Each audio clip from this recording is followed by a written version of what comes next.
고 김동길 교수님은 에세이를 많이 쓰신 그런 분이십니다. 제가 학창 시절에 그렇게 에세이를 쓰시는 여러 교수님들이 계셨는데 그런 걸 또 읽는 게 붐이었던 때가 있었습니다. 제가 지금도 기억나는 가운데 하나는 뭐냐면, 교수님께서 연세대학교 이렇게 교정을 지나가는데 한 예쁘장한 여학생이 아름다운 목걸이를 하고 지나가는 걸 보신 거예요. 그래서 장난기가 아마 발동되신 교수님께서 그 여학생을 붙잡아 놓고 이렇게 질문하셨다고 그러죠. 이보게 학생, 예수님께서는 십자가를 등에 짊어지고 가셨는데 어떻게 학생은 십자가를 이 앞에다가 걸고 다니나? 그렇게 질문을 했다고 그래요. 그랬더니 그 여학생이 이제 금방 눈치를 챘겠죠. 교회를 다니는 학생인지 아닌지는 잘 모르겠습니다만 곰곰이 생각을 해보더니, 예, 교수님, 저도 급한 일이 생겨서 뜀박질을 하면 그때 목걸이가 뒤로 가긴 합니다. 사실 그 말에는 여러 가지 뉘앙스가 있는 것 같아요. 우리가 평상시 신앙생활 하면서 그 십자가의 의미를 잘 모르고 살다가 위기가 닥쳐오거나 어려움이 생기면 그때 기도도 열심히 하고 말씀도 보고 뭐 그런 것 아닌가 생각을 해보게 됩니다. 19세기에 대부흥 운동이 있었는데요. 영국에서 가장 위대한 19세기의 부흥 운동가이자 위대한 설교자를 들라고 한다면 찰스 스펄전 목사님을 들 수 있을 것입니다. 스펄전 목사님이 세운 교회, 아주 새롭게 잘 지어놓은 그 교회 이름은 장막교회이고요. 우리말로 번역을 하면 그 교회에서 거의 그분이 돌아가실 때까지 매주일 6,000명 이상의 회중이 예배를 드렸다, 이렇게 기록이 되어 있습니다. 그런데 그렇게 많은 회중을 앞에 놓고 한 번은 스펄전 목사님께서 이런 설교를 하신 적이 있습니다. 여기에 모인 이들 가운데에는, 교회에 와 있는 성도들 향해서 말하는 거예요. 여기에 모인 교인들 가운데는 둘 중에 하나가 분명합니다. 여러분들은 선교사이거나 아니면 사기꾼일 것입니다 라는 설교를 했다고 합니다. 무슨 의미일지 우리는 이해하기가 쉽습니다. 만일 누구든지 예수 그리스도를 구세주로 영접을 하고 예수 그리스도의 제자가 된 삶을 살기를 원한다면 우리 주님께서 하시는 일에 동참하려고 할 것입니다. 주님께서 이 땅에 오셔서 공생애를 시작하시면서 하신 말씀은 회개하고 천국이 가까웠음을 믿음으로 받아들이는 일이었습니다. 그러니까 하나님의 나라를 선포하는 일이 주님의 사역이셨던 것이지요. 따라서 예수 그리스도를 그 마음 가운데 영접하고 모시어드린 진정한 신자는 하나님 나라의 사역에 동참하는 선교자, 전도자와 다를 바가 없을 것입니다. 그런데 만일 그 안에 예수 그리스도가 더 이상 계시지 않으면서도 그럼에도 불구하고 교회에 와 있다면 그것은 당연한 것일 것입니다. 결국은 자기의 유익을 구하기 위해서 와 앉아 있는 것입니다. 믿음과는 상관이 없이 그저 인생의 자기 욕심과 욕망을 채우기 위해서 교회에 출석한 사람들은 찰스 스펄전 목사님은 뭐라고 말했냐면 사기꾼이라 그렇게 말한 것입니다. 우리가 오늘 읽은 본문 골로새서는, 이것은 에바브라라는 하나님의 종을 통해서 복음이 전파되었는데, 이 에바브라는 사도 바울을 통해서 예수님을 영접한 사람이었고, 그래서 자기가 출신이었던, 자기 고향이었던 이 골로새 지역에 가서 복음의 씨앗을 전파한 것입니다. 사도 바울은 복음 전도자로서 자기의 좋은 동역자들과 함께 같이 하나님 나라의 사역을 하게 되었는데, 이 에바브라가 복음을 전했던 골로새 교회에 다음과 같은 어려움이 있다는 사실을 접하게 되었고, 그 문제를 놓고 기도하던 중에 서신을 쓰게 된 것이 골로새서입니다. 사랑하는 성도 여러분, 사도 바울이 여러 군데 편지를 쓰게 되었는데 우리는 이 편지들을 가만히 읽어보면 단 하나의 공통점을 발견할 수 있습니다. 그 공통점이 무엇이냐면 초대 교회는 우리가 생각을 할 적에 하나님 나라의 모형에 가장 가까울 것처럼 생각이 되지만 그런 교회들도 상처와 아픔과 문제를 가지고 있었다는 것을 발견하게 된다는 것입니다.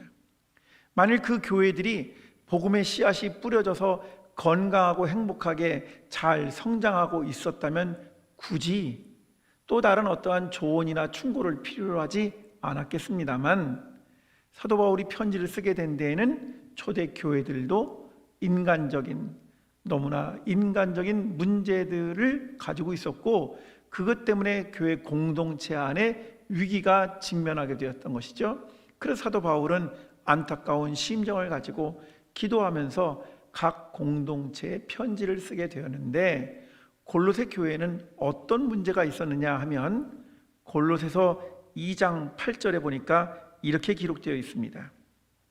누가 철학과 헛된 속임수로 너희를 사로잡을까 주의하라. 이것은 사람의 전통과 세상의 초등학문을 따름이요 그리스도를 따름이 아니니라. 이렇게 기록되어 있습니다. 그런 점에서 골로새 교회의 문제는 다음과 같다는 사실을 알 수 있습니다. 그들은 예수 그리스도의 이름으로 세워진 신앙 공동체, 그리스도의 공동체라고 하는 이름을 가지고는 있지만 그 안에서 실질적으로 예수 그리스도의 뒤를 따르는 제자의 삶은 결여되어 있었다 하는 것을 우리는 알게 되는 것입니다. 지난 3년 동안 코로나의 시기를 겪으면서 우리 모두가 피부로 느끼는 것은 우리 사회가 빠른 속도로 변해가고 있구나 하는 것을 아마 다 아시게 될 것입니다.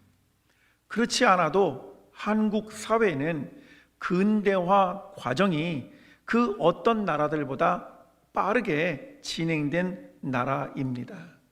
그러다 보니까 이런 속도전 가운데서 성과주의, 업적주의가 우리 사회를 지배하는 일종의 코드가 되어버리고 말았습니다.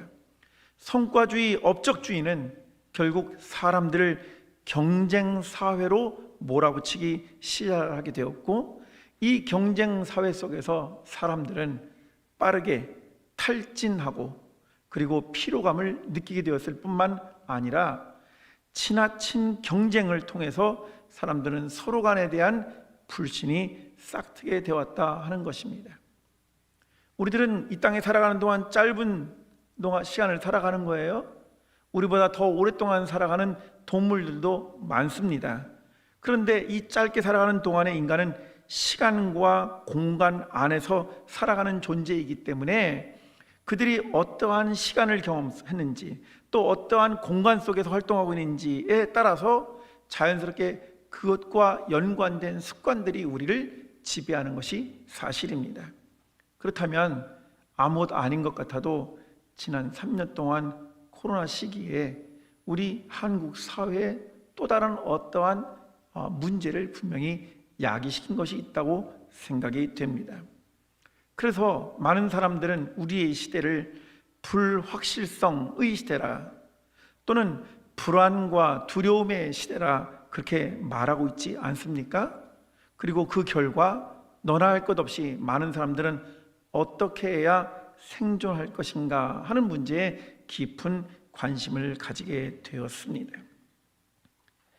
생존에 대해서 관심을 갖는다라고 하는 것은 당연히 동서고금을 막론하고 누구나 다 가질 수 있는 생각인데 문제는 이와 같은 코로나라고 하는 위기 속에서 우리가 더 가지게 된 최종적인 결과물이 하나 있는데 그 결과물은 뭐냐면은 결국 사람들은 자기 자신을 이 생존을 위한 유일한 담보로 삼는 시대가 되었다는 것입니다.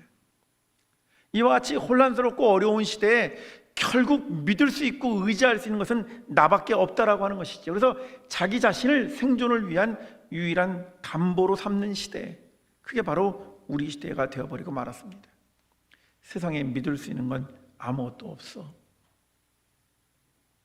나를 지켜주고 나를 보호해 줄 수 있는 안전장치는 그 어느 곳에서도 찾아볼 수 없어. 그러다 보니까 결국 많은 사람들은 내가 판단하고 내가 결정하고 그 다음에 내가 그 결정한 것에서 책임을 지면 되지라고 하는 의식이 우리들을 가져오기 시작하다 보니까 결국 자기 자신에게로 이렇게 폐쇄적으로 몰려들어가기 시작하고, 예를 들면 우리의 주위라든지 또는 우리의 이웃이라든지 우리가 사는 사회에 대해서 생각보다 관심을 덜 갖는 그런 시대가 된 것 아닌가 하는 것입니다. 세상의 대중매체에서는 우리 한국 사회의 문제를 좌와 우의 논리라고 하는 것을 가지고 설명하고 있습니다만은, 저는 조금 더 다른 맥락, 즉 전통주의자들은 집단 또는 어떤 체제 또는 권위 이런 것들을 더 소중하게 여기는 사람들이 있는가 하면, 현대주의자들, 즉 자신들의 경험, 자신들의 책임, 그 다음에 철저하게 개인적이고 개체적인 것을 중요하게 여기는 이 두 그룹 간의 심각한 진통을 겪고 있는 것이 우리 사회가 아닌가라고 생각을 해보게 됩니다. 이처럼 우리는 성경을 들추어보아도 또는 우리가 살아가는 이 사회를 살펴보더라도, 여러분, 사람들이 살아가는 것은 결국은 이 시공간적인 그 문제일 뿐, 자기들이 살아가는 시대의 정신에 의해서 다 노출되면서 많은 문제점을 가지는 것이 사실입니다. 그러니까 사도 바울이 골로새에 편지를 썼을 때 골로새 교회가 가지고 있는 문제나 오늘 우리가 가지고 있는 문제나 이것이 전혀 다른 것처럼 여겨지지만 이것을 하나로 다 종합을 하고 수렴을 해보면 결국 어떤 결론에 이르게 되느냐면, 그 안에 예수 그리스도가 있는가 없는가. 다시 말씀드리면 예수 그리스도가 신자들의 삶의 중심인가 아닌가 하는 문제로 귀결될 수 있다고 하는 것이죠. 그래서 아까 말씀드렸던 것처럼 골로새 2장 8절에 철학과 헛된 속임수에 사로잡히게 되면 그것은 결코 그리스도를 따르는 것과 상관이 없다라는 것입니다. 오늘 우리 시대에 우리를 불확실하게 만들고 불안과 두려움 가운데로 빠뜨리게 되면서 결국 최종적인 결정권자, 최종적인 판단자를 자기 자신에게로 가져가는 사람들은 예수 그리스도와 무관한 방식으로 살아갈 수밖에 없기 때문에 그 안에서 그리스도를 찾아보기가 어려운 것입니다. 이러한 현실 가운데 처한 골로새 교회를 향해서 사도 바울은 아주 단호하고 그 다음에 아주 엄한 방식으로 다음과 같이 몇 가지 대조의 그런 그 용법을 통해서 오늘 본문을 통해서 우리에게 가르쳐 줍니다. 우리 본문 골로새 3장 1절부터 4절을 읽어보시면 크게 세 가지 대조라는 것을 발견할 수 있는데, 첫 번째 우리 1절을 한번 같이 읽어보겠습니다. 시작. 그러므로 너희가 그리스도와 함께 다시 살리심을 받았으면 위의 것을 찾으라. 거기는 그리스도께서 하나님 우편에 앉아 계시느니라. 아멘. 여러분, 첫 번째 대조는 뭐냐면은 시제, 다시 말하면 시간적인 대조가 여기에 있다는 것을 알 수 있습니다. 1절은 크게 세 부분으로 나뉘는데요, 그러므로 너희가 그리스도와 함께 다시 살리심을 받았으면 이라는 말은 과거 시제이고 이것은 하나의 조건절입니다. 그렇다면 위의 것을 찾으십시오. 왜냐하면 그곳에 그리스도께서 하나님 우편에 앉아 계시기 때문입니다. 귀결절임과 종속절이 여기에 담겨져 있는데, 여기에 찾으라와 앉아 계신다라는 말은 현재 시제예요. 자, 그러면 우리는 이렇게 시제가 다른 것을 통해서 무엇을 이야기하고 싶은가 하는 것입니다. 모든 신자들은 이미 예수 그리스도와 함께 같이 다시 살리심을 받은 존재라는 것입니다. 우리가 구속의 은총을 받았다라고 하는 것은 이미 이루어진 사건이에요. 그래서 사도 바울은 이것을 과거 시제로 표현했는데, 이 과거 시제를 가지고 가다가 이것이 하나의 조건절이기 때문에, 만일 여러분들이 다시 살리심을 받았으면 이라고 말했잖아요. 그렇다면 위의 것을 찾으십시오. 왜냐하면 그곳에 예수 그리스도께서 하나님 보좌 우편에 앉아 계시기 때문입니다 라고 말하니까 연결을 시켜놓은 거예요. 과거가 과거에 완료된 상태로 끝나버린 것이 아니라 지금까지 연속적으로 이어지고 있다는 것이죠. 따라서 믿음의 사람들, 어떤 사람들인가? 그 안에 예수를 구세주로 영접한 사람들, 예수 그리스도와 함께 같이 살리심을 받은 사람들은 과거에 머물러 있는 사람들이 아니라 예수 그리스도로 말미암아 위의 것을 지속적으로 찾는 삶을 살아가는 사람들이라는 것을 이야기하고 싶은 것입니다. 사도 바울이 말한 우리 주님은 하나님 보좌 우편에 앉아 계신다는 말은 구약 성경의 약속을 성취하기 위한 것인데, 시편 110편 1절에 보면 여호와께서 내 주에게 말씀하시기를 네가 네 원수들로 네 발판이 되게 하기까지 너는 내 오른쪽에 앉아 있으라 하셨도다. 우리 주님께서 부활 승천하신 후에 하늘 보좌에 앉아 계시면서 아무 일도 안 하시는 것이 아니라 어떻게 하신다는 것이죠? 이 시편의 말씀에 따를 것 같으면 하나님의 나라가 성취되기까지 그것을 방해하는 모든 악한 권세들을 그 발 아래 무릎 꿇히게 하는 일, 그 일에 위한 사역을 우리 주님께서는 중단하지 아니하신다는 말씀입니다. 따라서 누구든지 예수 그리스도에게 속한 사람이라면, 예수 그리스도와 다시 살리심을 받은 사람이라면 그분의 일하심에 동역하는 자들이 된다는 것이지요. 아까 찰스 스펄전 목사님이 말씀하셨던 것처럼 사랑하는 여러분들이요, 이 안에 계신 여러분들은 선교사이거나 아니면 사기꾼일 것입니다 라고 말했던 그 말의 대목과 같이 일맥상통한다고 말씀드리고 싶습니다. 따라서 진정한 신자들, 예수 그리스도를 구세주로 모시고 그 안에 중심으로 삼은 모든 신자들은 지금도 주님께서 우리를 위해서 일하신다는 사실을 기억하고 있기 때문에 어떠한 경우에도 기독교인들과 그리스도인들은, 기독교와 그리스도인들은 과거를 먹고 살아가는 사람들이 아니라는 사실을 기억하셨으면 좋겠습니다. 우리는 과거에 속한 사람들이 아니라 지금도 우리를 통해서 역사하시고 일하시는 예수 그리스도로 말미암아 현재 형을 살아가는 사람들이라는 사실을 믿으시면 아멘 하시기 바랍니다. 그래서 사도 바울은 1절에 이 시제의 대조를 통해서 우리 안에서 일어나신, 우리 안에서 이미 행하신 예수 그리스도의 십자가와 부활의 사건이 우리를 지금도 여전히 유효하고 우리 안에서 역사하고 활동하신다는 사실을 심주어 강조하고 있는 것입니다. 로마서 6장 11절, 이와 같이 너희도 너희 자신을 죄에 대하여는 죽은 자요 그리스도 예수 안에서 하나님에 대하여는 살아있는 자로 여길지어다.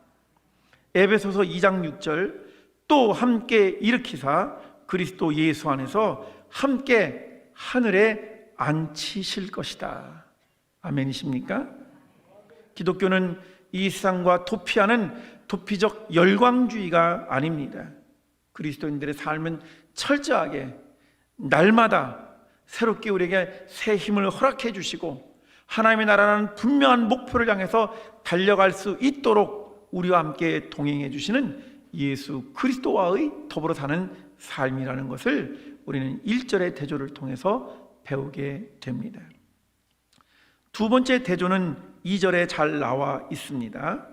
위의 것을 생각하고 땅의 것을 생각하지 말라. 여기에 나와 있는 위의 것과 땅의 것은 아주 엄격한 대조입니다. 위의 것은 예수 그리스도께서 하나님 우편에 앉아 계신 곳이라고 말씀을 드렸습니다.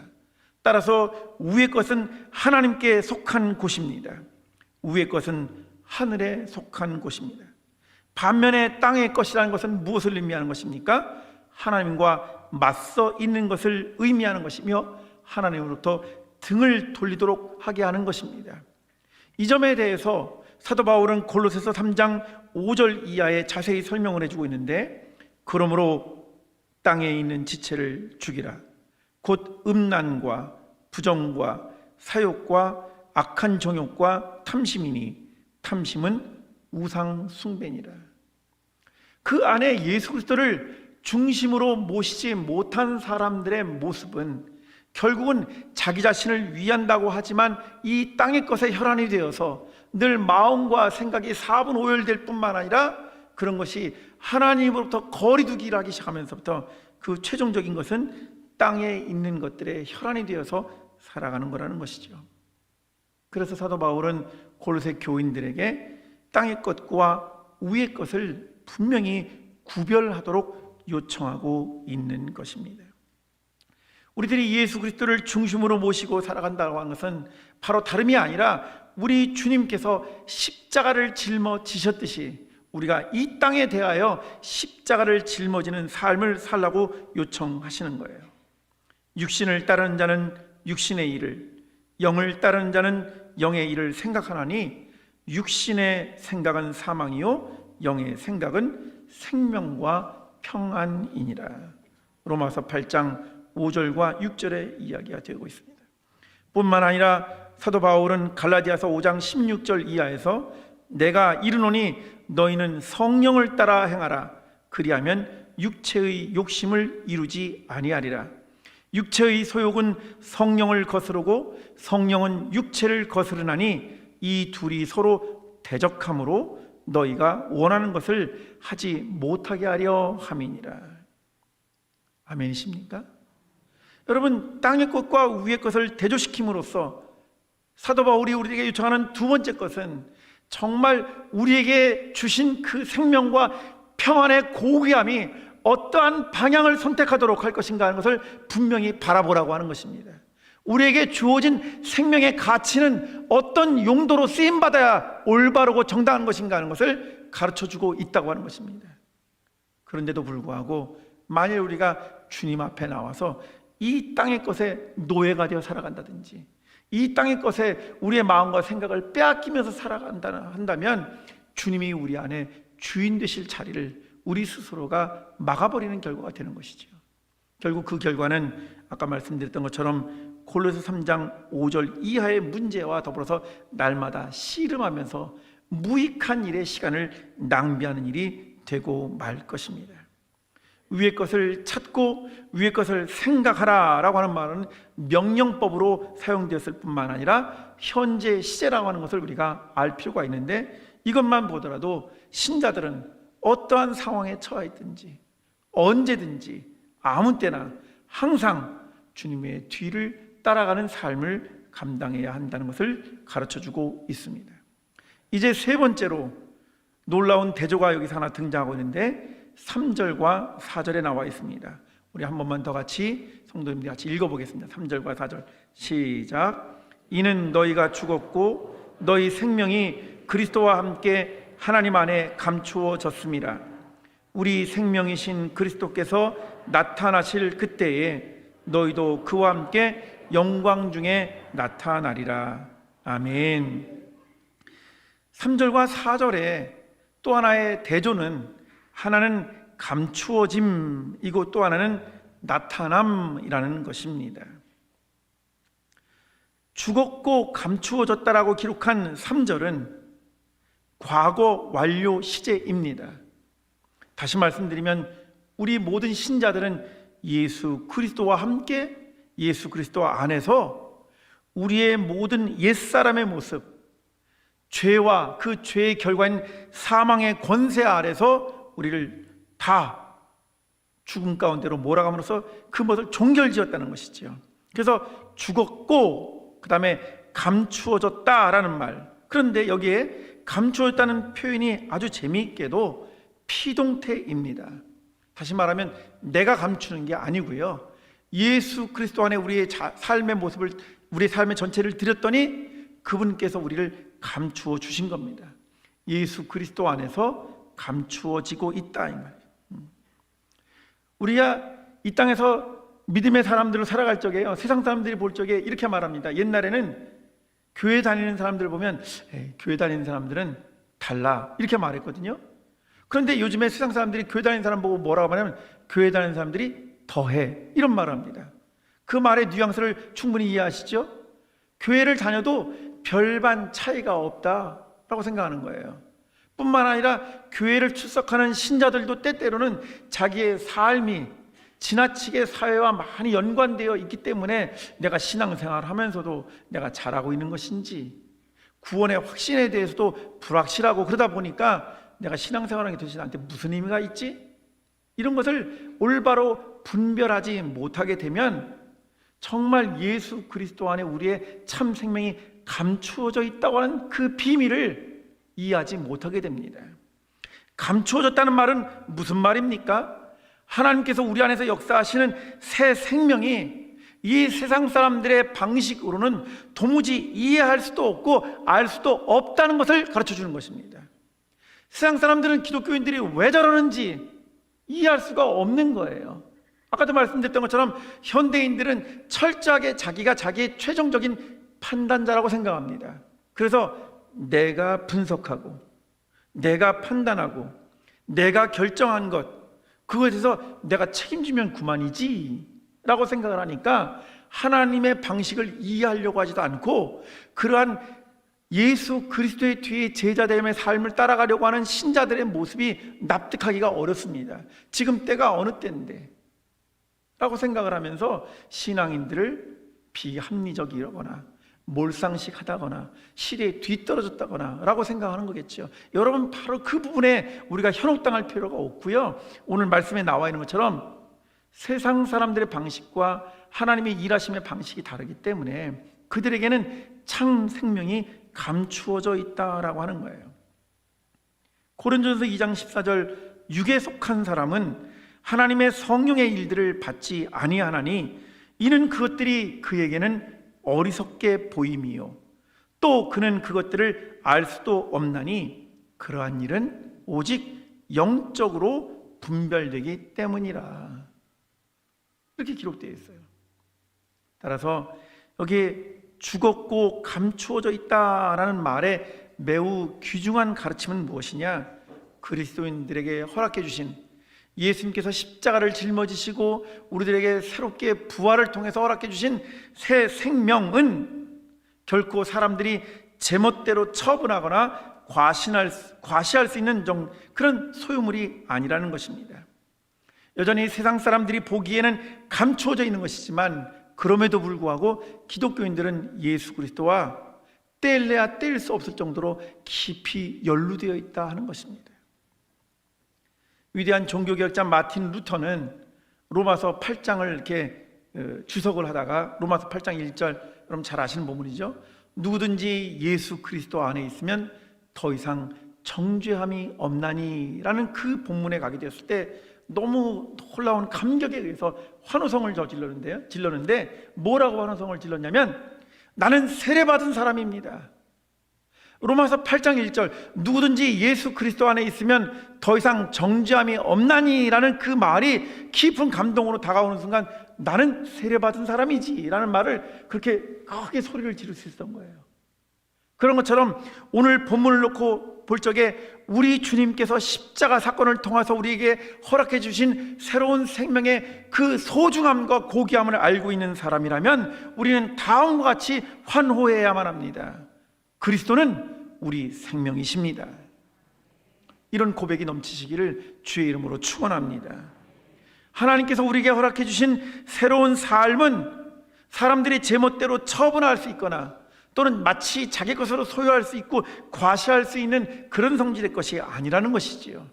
그래서 지금 우리가 그날이 되어서야 얼굴과 얼굴을 맞대고 보기까지는 이 삶이 가지는 그 소중함과 고귀함의 의미에 대해서 아직은 감추어져 있는 상태이지만, 그러나 한 가지 분명한 사실은 우리가 예수 그리스도와 결속되어 있고 그분과의 영적인 교제 가운데 있으니까 이 감추어져 있는 것이 다시 드러나게 되리라 라고 하는 것입니다. 그래서 4절에 우리 생명이신 그리스도께서 나타나실 그때에 너희도 그와 함께 영광 중에 나타나리라. 여러분, 이 나타난다는 말은 아까도 말씀드렸지만 감추어진다와 똑같이 피동태로 쓰여져 있어요. 그래서 나타난다는 말은 나타나지리라 라는 뜻이고, 또 이 말에 또 감추어졌다는 말은 감추어진다 라는 말입니다. 감추어진이 아니라 감추어진 것이고, 나타난다는 말은 나타나게 될 것입니다. 성경에서 미래형으로 사용된 것은 대부분 꼭 그렇게 이루어질 수밖에 없음을 의미한다는 점에서 어떤 한 신약학자는 성경의 현재 미래형은 꼭 명령형과 같은 용도로 쓰임받는다, 그렇게 말씀을 했는데요, 저한테는 이것이 큰 의미가 있다고 봅니다. 우리가 이 땅에 살아가는 동안 우리도 믿지 않는 사람들과 똑같이 어려움도 당하고 아픔도 겪고 상처도 받게 됩니다. 그런데 우리가 그런 상황 속에서 절망하거나 낙담하지 않을 것은 무엇입니까? 이미 우리를 위해서 하신 예수 그리스도와 함께 같이 죽고 예수 그리스도와 함께 다시 살리심을 받았다고 하는 이 사건이 우리의 신앙의 견고한 토대가 되기 때문에 그렇습니다. 그 다음에 한 걸음 더 나아가서 하늘 보좌에 계신 예수 그리스도는 우리를 위하여 하나님의 나라를 위한 사역을 멈추거나 중단하시지 않으신다는 사실입니다. 그리고 신자들로 하여금 이 새로운 삶의 가치가 어떤 방향을 향해야 될 것인지를 가르쳐 주었을 뿐만 아니라 이러한 삶을 살아가는 가운데 어떻게 한다고요? 성경이 가르쳐 주기를 때가 되면 그 모든 것들이 나타나게 될 것이라는 소망 가운데 우리를 초청해 주고 있는 것입니다. 골로새 교인들은 철학과 헛된 속임수, 할례를 비롯하여 율법적인 방식으로 하나님 앞에 어떻게 하든지 나가려고 하는 인간적인 모습으로 자꾸 변색되어 가고 있었을 때 사도 바울은 아주 단호하고 엄격하게 오늘과 같은 말씀을 증거했다는 것을 알 수 있게 되는 것입니다. 그래서 요한일서 3장 2절 3절, 사랑하는 자들아 우리가 지금은 하나님의 자녀라, 장래에 어떻게 될지는 아직 나타나지 아니하였으나 그가 나타나시면 우리가 그와 같을 줄을 아는 것은 그의 참모습 그대로 볼 것이기 때문이니 주를 향하여 이 소망을 가진 자마다 그의 깨끗하심과 같이 자기를 깨끗하게 하느니라. 저는 얼마 전에 어떤 아티클을 읽다가 1976년에 한 일본인 학자가 쓴 작품에 대해서 내용을 좀 접하게 되었습니다. 그분이 쓴 책 제목은 No Handle on the Cross. 우리말로 번역을 하자면 십자가는 손잡이가 없습니다 라는 말입니다. 여러분 이해하는데 어려움이 없으시죠? 맞습니다. 십자가에 달리신 예수님의 모습을 한번 떠올려 보십시오. 그분의 머리 위에는 가시면류관이, 그분의 양손과 그 다음에 발에는 못 자국이, 그 다음에 가슴에는 창으로 찔린 바 되었습니다. 다시 말하면 십자가에서 그는 옴싹달싹 못하는, 우리 주님께서는 왜 그러한 길을 걸어가셨을까? 십자가를 짊어진다고 하는 것은 무엇을 의미하는 것인가?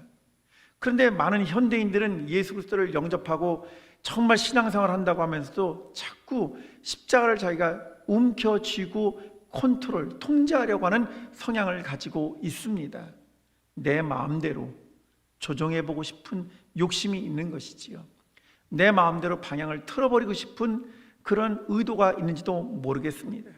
그런데 이 저자인 고야마라고 하는 분은 십자가에는 핸들이 없습니다 라고 하는 걸 통해서 다음과 같은 사실을 우리들에게 가르쳐주고 있습니다.